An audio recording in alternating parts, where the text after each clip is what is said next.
-3, यानी C option जो है वो एक करेक्ट ऑप्शन है। ट्रू लिख देता हूँ मैं इसको, ये भी true option. Then D part पर आते हैं। डी पार्ट में हमें rate of disappearance of Y find out करना है। अब rate of disappearance of Y के लिए फिर से यहाँ पर एक्सप्रेशन को अगर हम देखें तो ये जो एक्सप्रेशन है k इंटू एक्स, यही minus D Y upon D T होगा। तो अगर हमें D Y upon D T find out करना है तो एक तो k की वैल्यू, अब यहाँ पर आप k की वैल्यू पुट करनी पड़ेगी और वो k की वैल्यू आती है 0.693 upon 2 into 50 which is 100 multiplied by उस टाइम पर x की कंसंट्रेशन। अब x की कंसंट्रेशन किस टाइम पर, 100 सेकेंड पर, यानी एक और 50 सेकेंड का टाइम कंप्लीट हो गया। तो अब एक x की जो कंसंट्रेशन होगी, जो स्टार्टिंग में 2 थी, 2 हाफ लाइफ के बाद उसकी कंसंट्रेशन कितनी रह जाएगी, 0.5, यानी वो हो जाती है 1/2। और आई थिंक इसको फिर से अगर आप सॉल्व करो तो ये 6.93 डिवाइड बाई 2, तो ये वैल्यू आ जाएगी 3.46 इंटू 10⁻⁻3, यानी डी ऑप्शन भी करेक्ट ऑप्शन। देखिए अच्छा क्वेश्चन है। मेनली यहाँ पर आपको स्टोइकियोमेट्रिक कोफिशिएंट चेंज कर दिया, उसके कारण काफ़ी कन्फ्यूज़न होता है। मोस्टली क्वेश्चन जब हम काइनेटिक्स में करते हैं तो ज़्यादातर के स्टोइकियोमेट्रिक कोफिशिएंट इक्वल होते हैं, 1 1 1 होते हैं, तो कोई कन्फ्यूजन नहीं होता, क्योंकि जो rate of disappearance of x होती है वही वाई होती है, वही पी की रेट ऑफ अपीयरेंस होती है। बट यहाँ पर इस तरह के चेंजेस हो रहे हैं। इस तरह के चेंजेस 2021 में भी पूछे गए, इवन 2020 2019 में भी पर्टिकुलरली इस कॉन्सेप्ट पर क्वेश्चंस आ रहे हैं। So be careful. आपको ये पता होना चाहिए कि rate constant with respect to reaction अलग होता है, rate constant with respect to reactant अलग हो सकते हैं अगर स्टोइकियोमेट्रिक कोएफिशिएंट 1 नहीं है तो। चलिए नेक्स्ट क्वेश्चन पर मूव करते हैं। क्वेश्चन नंबर 2 जो कि इलेक्ट्रोकेमिस्ट्री का है। इस क्वेश्चन में हमारे पास बहुत सारे मेटल्स के रिडक्शन पोटेंशियल के डेटा दे रखे हैं, स्टैंडर्ड रिडक्शन पोटेंशियल के, और गिवन है कि एक सॉल्यूशन हमने बनाया जिसमें हमने x+2 और y+2 आयंस डाल दिए, जिसकी कॉन्सेंट्रेशन भी गिवन है 10⁻³ और 10⁻⁻1, और हमने कंटेनर में 2 इलेक्ट्रोड्स भी डाल दिए। एक तरह से आप इस तरह से कुछ पिक्चर बना सकते हो। एक कंटेनर है जिसमें हमने 2 इलेक्ट्रोड्स डाल दिए, एक x और दूसरा y का इलेक्ट्रोड, और इनको एक वायर से कनेक्ट कर दिया और एक बैटरी से इनको हमने कनेक्ट कर दिया।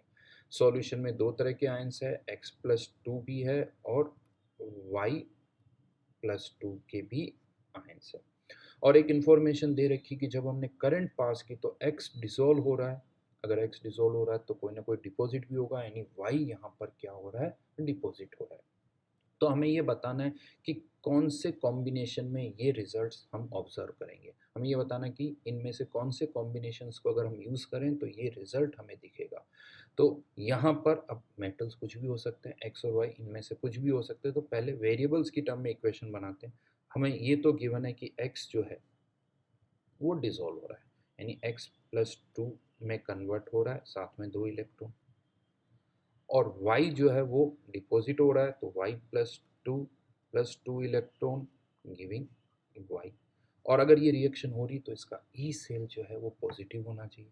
तो यहाँ पर अगर हम ई सेल नस्ट इक्वेशन लगाएं तो E cell equals to E0 -0.06 use कर सकता हूँ मैं near by, divided by 2 log concentration of x+2 की कंसंट्रेशन कितनी है, 10⁻³ divided by concentration of y+2 जो कि कितनी है, 10⁻⁻1, 10⁻⁻2 रहेगा जो कि आगे आएगा तो प्लस हो जाएगा, और 2 से 2 कैंसिल, तो यहाँ पर क्या एक्सप्रेशन आ गया, E0 प्लस 0.06। अब हमें पता है कि अगर ये प्रोसेस हो रहा है तो ये ई सेल जो है पॉजिटिव ही होना चाहिए। तो अब हमें देखना है कि किस किस केस में यहाँ पर ये जो ई सेल है वो पॉजिटिव आता है। जहाँ जहाँ ई सेल पॉजिटिव है वो ऑप्शन सही होंगे, जहाँ नेगेटिव है तो वो गलत हो जाएंगे। जैसे एग्जांपल लेते हैं हम आगरा का, यहाँ पर कैडमियम और निकल। तो कैडमियम का क्या हो रहा है, ऑक्सीडेशन, यानी ए ऑप्शन की मैं बात करूँ, कैडमियम का ऑक्सीडेशन पोटेंशियल लेना होगा, गिवन जो है वो रिडक्शन पोटेंशियल है। तो E0 निकाल रहा हूँ मैं ए ऑप्शन के लिए। तो कैडमियम के लिए ऑक्सीडेशन पोटेंशियल 0.40, रिडक्शन किसका होगा, निकल का, जो कि कितना दे रखा है -0.24, तो इसका ई नोट पॉजिटिव है 16, और ये टर्म भी पॉजिटिव है, तो ओवरऑल ई सेल भी पॉजिटिव आएगा। दैट मीन्स ये प्रोसेस हो सकता है, तो ए ऑप्शन जो है वो ट्रू है। इसी तरह से बी ऑप्शन के लिए भी चेक कर सकते हैं। बी ऑप्शन के केस में फिर से ई नोट निकालो, ऑक्सीडेशन किसका हो रहा है, वही कैडमियम का ही हो रहा है, लेकिन इस बार रिडक्शन किसका हो रहा है, आयरन का, और आयरन का रिडक्शन पोटेंशियल का डेटा -0.44, यानी ओवरऑल तो ये -0.04 आ रहा है, लेकिन यहाँ 0.06 भी है, तो अभी भी ई सेल पॉजिटिव होगा, यानी ये ऑप्शन भी ट्रू है। तो बड़े अच्छी तरह से ऑप्शंस बनाए गए हैं ताकि हम इस फैक्टर को भी कंसिडर करें। केवल ई नोट से आंसर नहीं आएगा, अगर आप केवल ई नोट से करते हो तो ये वाला ऑप्शन नहीं आएगा, तो ई नोट नहीं, हमें ई सेल से देखना होगा। चलिए सी ऑप्शन की बात करते हैं।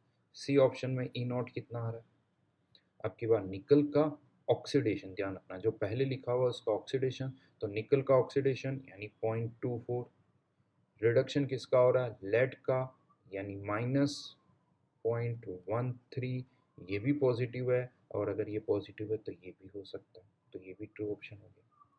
एंड लास्ट आता है डी ऑप्शन, जो मैं यहाँ लिख देता हूँ।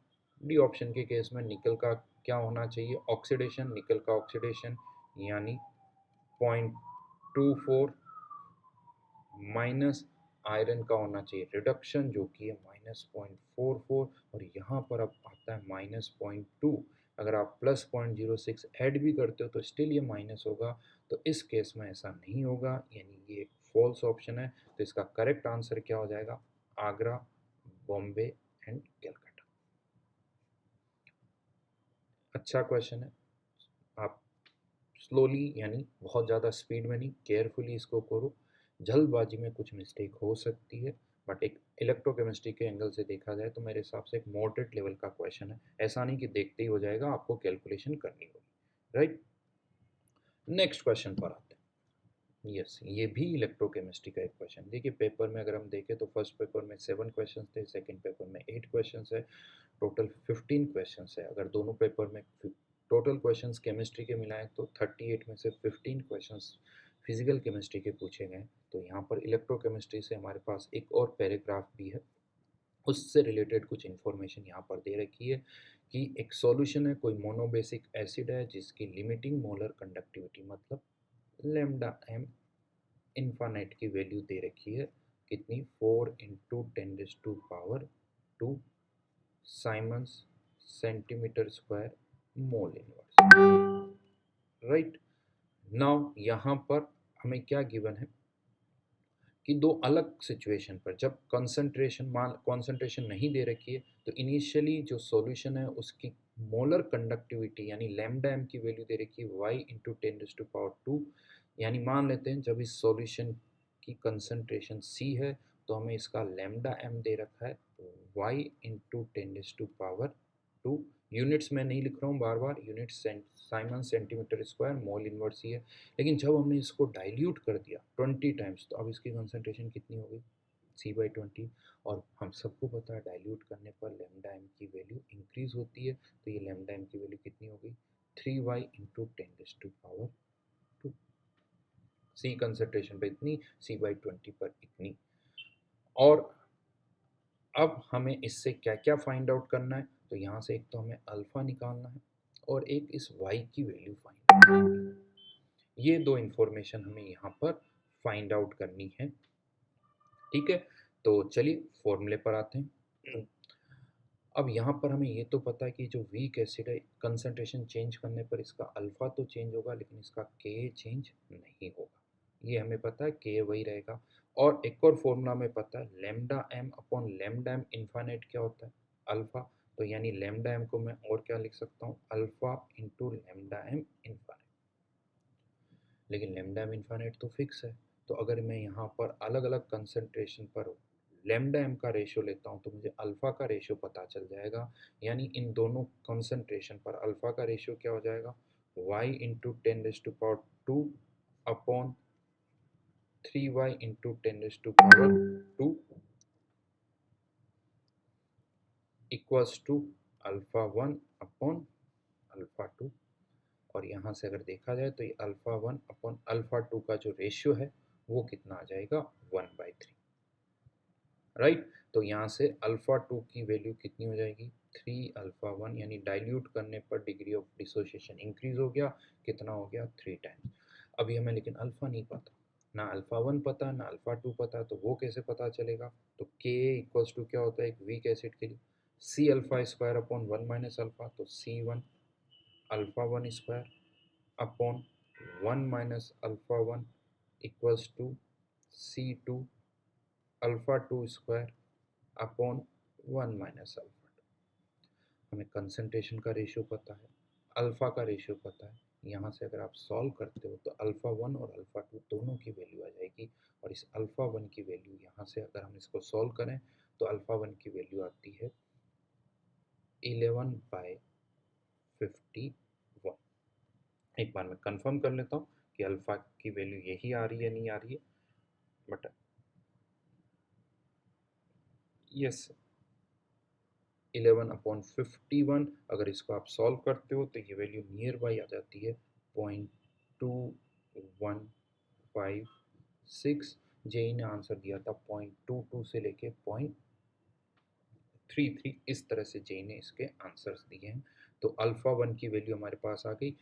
अगर तो फर्स्ट आंसर तो हो गया 0.21 या 0.22, आप यहाँ पर फिल कर सकते हो। देन अल्फ़ा 2 भी निकाल सकते हैं, अल्फ़ा 1 आ गया तो अल्फ़ा 2 भी हम यहाँ से फाइंड आउट कर सकते हैं, राइट। जेई ने इसका आंसर दिया था 0.21 या फिर 0.22।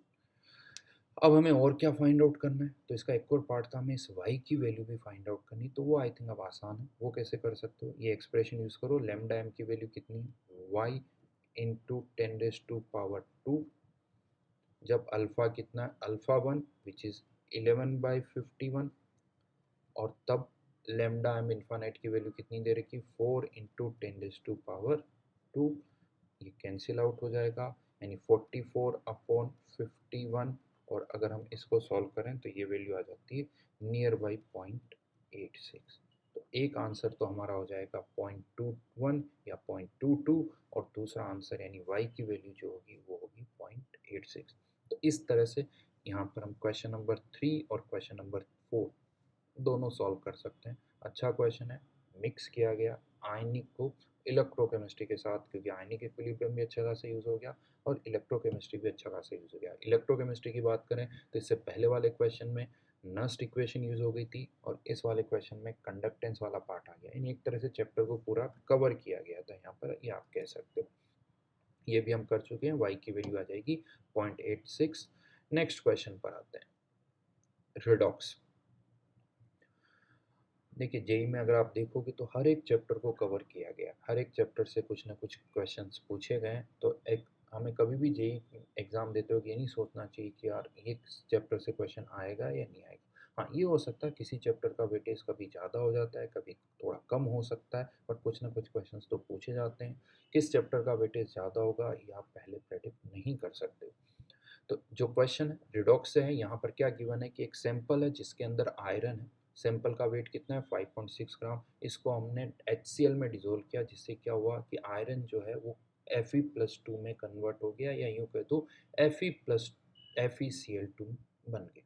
हमने सॉल्यूशन कितना बनाया 250 ml, और इस 250 ml सॉल्यूशन में से केवल हमने 25 ml को ही फर्दर किसके साथ टाइट्रेट किया KMnO4 के साथ, और KMnO4 कितना कंज्यूम हुआ 12.5। तो KMnO4 के जितने इक्वलेंट्स होंगे उतने ही इक्वलेंट्स Fe+2 के भी होंगे, लेकिन 25 ml में। 250 ml के लिए उसे कितना टाइम्स करना पड़ेगा 10 टाइम्स करना पड़ेगा। अगेन हमें यहाँ पर क्या बताना है, तो पहला पार्ट तो ये कि 250 ml में KMnO4 के कितने Fe+2 के कितने मोल्स होंगे। तो मोल्स ऑफ Fe+2 जो होंगे वो किसके बराबर होंगे, इक्वलेंट्स ऑफ Fe+2, क्योंकि Fe+2 का जो n फैक्टर है वो कितना होता है 1, क्योंकि Fe+2 से किस में जा रहा है +3, और इतने ही इक्वलेंट्स किसके होंगे KMnO4 के होंगे। तो अगर हमें KMnO4 के इक्वलेंट्स पता चल जाए तो उससे Fe+2 के मोल्स पता चल जाएंगे, लेकिन कितने ml में इन 25 ml। तो चलिए पहले 25 ml में निकाल देते हैं। तो यहाँ पर अब क्या करना होगा, 12.5 इंटू 3 इंटू 10⁻²। ऐसे लिखना ज़्यादा अच्छा लगता है, क्योंकि 0.03 में कभी क्या होता है, जल्दबाजी में 0.3 लिख देते हैं तो एरर होने के चांसेस है। Into N factor of K1O4 +7 से किस में जाएगा, +2 में, तो उसका एन फैक्टर कितना हो जाएगा, 5। तो इतने इक्विवेलेंट्स, इतने मोल्स है Fe+2 के 25 ml में। तो 250 ml में कितने होंगे, तो moles of Fe+2 in 250 ml। यहाँ पर एक मिस्टेक हमने की है, इक्विवेलेंट्स लिखा हुआ है जबकि ये वॉल्यूम ml में है, तो इसको और किससे डिवाइड करना पड़ेगा, 1000 से, राइट। तो 250 ml के लिए, ये 25 में है, तो 250 के लिए क्या करना होगा, 10 टाइम्स, तो 12.5 into 3 into 5 into 10⁻² divided by 1000 into 10। और अगर हम इसको सॉल्व करें तो ये वैल्यू जो है लगभग, यानी एग्जैक्टली बात कर सकते हो, मल्टीप्लाई करना होगा, तो ये वैल्यू आई थिंक आ जाती है 1.875 इंटू 10⁻²। ये मोल्स हो गए Fe+2 के, और जो क्वेश्चन पूछा गया वो है कि x इंटू 10⁻², तो यहाँ पर इस x की वैल्यू कितनी हो जाएगी, 1.875। ये तो हो गया फर्स्ट पार्ट। देन और क्या पूछा जा रहा है कि percentage by weight of iron भी बताना है। जो सैंपल हमने लिया है उसमें परसेंटेज बाय वेट कितना होगा, तो मोल्स तो इतनी होंगी क्योंकि हमने 250 ml सॉल्यूशन ही बनाया। तो परसेंटेज बाय वेट की अगर हम बात करें ऑफ Fe+2, तो उसके मोल्स 1.875 इंटू 10⁻², मास कितना हो जाएगा इंटू 56। कितने ग्राम सैंपल में है ये, 5.6। परसेंटेज निकालना है तो किससे मल्टीप्लाई कर दो, 100 से।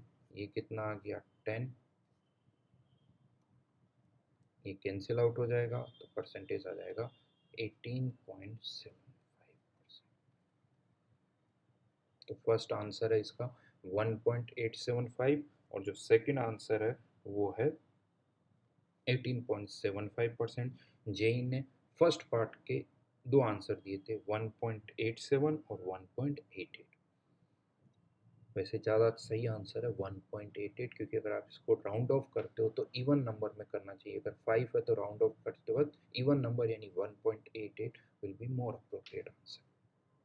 तो यहाँ से ये अगेन हमने क्वेश्चन नंबर 5 और क्वेश्चन नंबर 6 दोनों ही सोल्व कर लिए। ये x की वैल्यू है और ये यहाँ पर y की वैल्यू है, जो कि क्वेश्चन नंबर 6 है, राइट। नेक्स्ट क्वेश्चन पर आते हैं। अगेन थर्मोडायनेमिक्स का एक क्वेश्चन हमारे पास आया। थर्मोडायनेमिक्स के पेपर 1 में भी दो क्वेश्चन थे, थर्मोडायनेमिक्स का पेपर 2 में भी अगेन एक और क्वेश्चन आया। अगर आप वेटेज देखें तो अच्छा खासा वेटेज है थर्मोडायनेमिक्स का, जो कि मोस्टली रहता है। नाउ अगेन क्वेश्चन, ये भी बड़ा इंटरेस्टिंग क्वेश्चन है, और यहाँ पर भी जो कर्व प्लॉट किया गया वो नॉर्मल पैरामीटर्स के बीच में नहीं है। किसके बीच में प्लॉट किया गया, U/R वर्सेस एंट्रोपी। नॉर्मली हम बुक्स में कर्व देखते हैं P versus V, V versus T। यहाँ पर कुछ अलग अलग तरह के कर्व्स है, जैसे हमने पेपर 1 में भी देखा था, वहाँ एंथैल्पी वर्सेस एंट्रोपी का कर्व था, यहाँ इंटरनल एनर्जी वर्सेस एंट्रोपी का कर्व। नाउ यहाँ पर अगर हम देखें तो इंटरनल एनर्जी और ये एंट्रोपी, अगर वर्टिकल लाइन आ रही है इसका मतलब एंट्रोपी कांस्टेंट है, और अगर एंट्रोपी कांस्टेंट है तो दैट मीन्स ये प्रोसेस जो है वो एडियाबेटिक रिवर्सिबल प्रोसेस होगा। ऊपर लिखा हुआ है रिवर्सिबल प्रोसेस। एक तो जेई एडवांस की लैंग्वेज जो है बहुत क्लियर होती है, तो यहाँ से हमें ये रिवर्सिबल लिखा हुआ है, दैट मीन्स रिवर्सिबल है, एंट्रोपी कांस्टेंट है, मतलब जो फर्स्ट प्रोसेस है वो आप कह सकते हो that is adiabatic reversible process. और सेकंड प्रोसेस क्या हो जाएगा फिर, अगर हम सेकंड प्रोसेस की बात करें तो सिंस यहाँ पर इंटरनल एनर्जी कांस्टेंट है, आइडियल गैस की बात करें इंटरनल एनर्जी अगर कांस्टेंट है मतलब टेम्परेचर कांस्टेंट है, यानी जो सेकंड प्रोसेस है वो कौन सा हो जाएगा, आइसोथर्मल।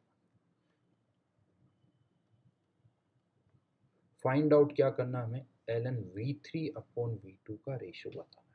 कुछ और इन्फॉर्मेशन दे रखी है, जो गैस है उसका CV हमें दे रखा है 5/2R। कैसे करेंगे तो वो देखते हैं।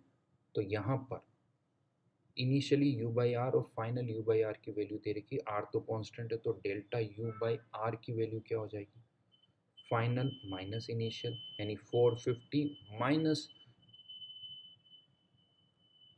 2250 विच इज माइनस 1800, यानी डेल्टा U जो होगा फर्स्ट पार्ट का दैट इज माइनस 1800। और ये एक एडियाबेटिक प्रोसेस है, तो एडियाबेटिक प्रोसेस का वर्क डन क्या होता है, एन डेल्टा यू के बराबर होता है और N C V delta T. तो यहाँ से नंबर ऑफ मोल्स हमें दे रखे हैं 1, सी वी का डेटा दे रखा है 5/2R, और फाइनल टेम्परेचर तो नहीं पता लेकिन इनिशियल टेम्परेचर पता है हमें, और इनिशियल टेम्परेचर कितना है 900। तो यहाँ से आप फाइनल, इसको मैं T2 लिख देता हूँ, तो फाइनल टेम्परेचर आप निकाल सकते हो। और अगर आप इसको सॉल्व करोगे कि R से R कैंसिल, पूरा अगर हम इसको सॉल्व करते हैं तो ये T2 की वैल्यू आ जाती है 180 के, यानी जो आइसोथर्मल प्रोसेस है स्टेप 2, क्योंकि इसमें टेम्परेचर कांस्टेंट है तो इसमें थ्रू आउट टेम्परेचर कितना रहेगा 180 केल्विन।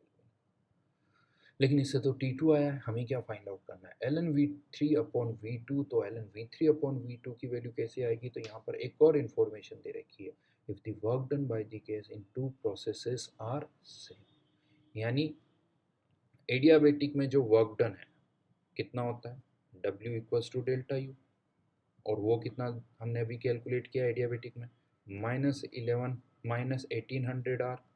और इतना ही वर्क डन सेकंड स्टेप में भी हो रहा है। सेकंड स्टेप क्या, आइसोथर्मल, आइसोथर्मल में वर्क डन का फॉर्मूला -NR, टेम्परेचर कौन सा लेंगे T2, ln final volume which is V3 upon initial volume which is V2। T2 की वैल्यू पता है, R कैंसिल आउट हो जाएगा, नंबर ऑफ मोल्स 1, यहाँ से सॉल्व करिए, ये 180 समथिंग, तो ये R से R कैंसिल, ये 180, तो ये वैल्यू आ जाती है 10, यानी ln V3/V2 इक्वल्स टू 10। तो अगेन अच्छा क्वेश्चन है, डेटा को रिलेट करना आना चाहिए, छोटी छोटी इन्फॉर्मेशन है जो कि हमें कनेक्ट करना आना चाहिए कि हाँ एडियाबेटिक है, आइसोथर्मल है, फॉर्मूले सारे पता होने चाहिए। चलिए आगे बढ़ते हैं, लास्ट क्वेश्चन पर आते हैं। ये एटॉमिक स्ट्रक्चर से पूछा गया क्वेश्चन, पेपर में एक ही क्वेश्चन था एटॉमिक स्ट्रक्चर से। क्या गिवन है, यहाँ पर एक फोटोन है जिसकी वेवलेंथ हमें दे रखी है, और इस फोटोन को एक हीलियम के एटम ने एब्सॉर्ब कर लिया। तो हमें पूछा जा रहा है कि हीलियम के एटम की स्पीड में चेंज कितना होगा, change in velocity of helium atom after the absorption. और एक लाइन यहाँ पर दे रखी है, मोमेंटम इज कंजर्व, इसका मतलब जो फोटोन का मोमेंटम होगा उतना ही मोमेंटम में चेंज किसके होगा, हीलियम के। तो फोटोन का जो मोमेंटम होता है वो हम कैसे निकाल सकते हैं, P इक्वल्स टू h/λ, ये फोटोन का मोमेंटम, और इसी फोटोन को कौन अब्जॉर्व कर रहा है, हीलियम। तो इतना मोमेंटम में चेंज होगा हीलियम एटम के। तो चेंज इन मोमेंटम हीलियम के लिए क्या लिख सकता हूँ, m इंटू डेल्टा वी, जहाँ पर डेल्टा वी क्या है, चेंज इन स्पीड, और यही हमें निकालना है चेंज इन वेलोसिटी। तो अब यहाँ पर और कुछ नहीं करना, वैल्यूज पुट कर दीजिए, 6.62 इंटू 10⁻⁻34, वैल्यूज भी आपको गिवन है, लैम्डा 330, सॉरी यहाँ पर 2 नहीं है, 330 नैनोमीटर, यानी 330 इंटू 10⁻⁻9। सब कुछ ऐसा ही यूनिट में पुट करो। यहाँ पर गड़बड़ होती है, गड़बड़ क्या होती है, हीलियम एटम का मास 4 ग्राम नहीं, एक तो 4 किलोग्राम की बात करूँगा तो 4 इंटू 10⁻³ लेकिन ये तो एक मोल का है, हमें तो एक एटम का चाहिए, क्योंकि एक एटम एक फोटोन को एब्जॉर्ब कर रहा है। तो divided by 6 into 10⁻23 into change in velocity. यहाँ से चेंज इन स्पीड जो आएगी वो किस में आएगी, 0.3 मीटर पर सेकेंड में, और फाइनल आंसर किस में देना है, सेंटीमीटर पर सेकेंड में। तो आंसर हो जाएगा 30 सेंटीमीटर पर सेकेंड। तो अगेन क्वेश्चन आसान है, बट कुछ कुछ जगह मिस्टेक कर सकते हो, स्पेशली ग्राम किलोग्राम यहाँ पर मिस्टेक हो सकती है। मीटर पर सेकेंड या सेंटीमीटर पर सेकेंड, यहाँ पर भी होने के अच्छे खासे चांसेस हैं। तो this is about atomic structure. तो पेपर 1 और पेपर 2 में जो फिजिकल केमिस्ट्री के क्वेश्चंस पूछे गए थे, ये उनके सॉल्यूशंस हैं। ट्राई करिए इनको, ऐसा नहीं एक बार आपको करना चाहिए। अगर आप जेईई एडवांस की अच्छी तरह से प्रिपरेशन कर रहे हो तो इन क्वेश्चंस को आप एक से ज़्यादा बार करिए, तभी फ्लो आएगा। पहली बार करने में फ्लो नहीं आएगा, कॉन्फिडेंस नहीं आएगा। दूसरी बार जब तीसरी बार करोगे तो एक कॉन्फिडेंस आता है, थॉट प्रोसेस जो है वो डेवलप होता है। तो थैंक यू।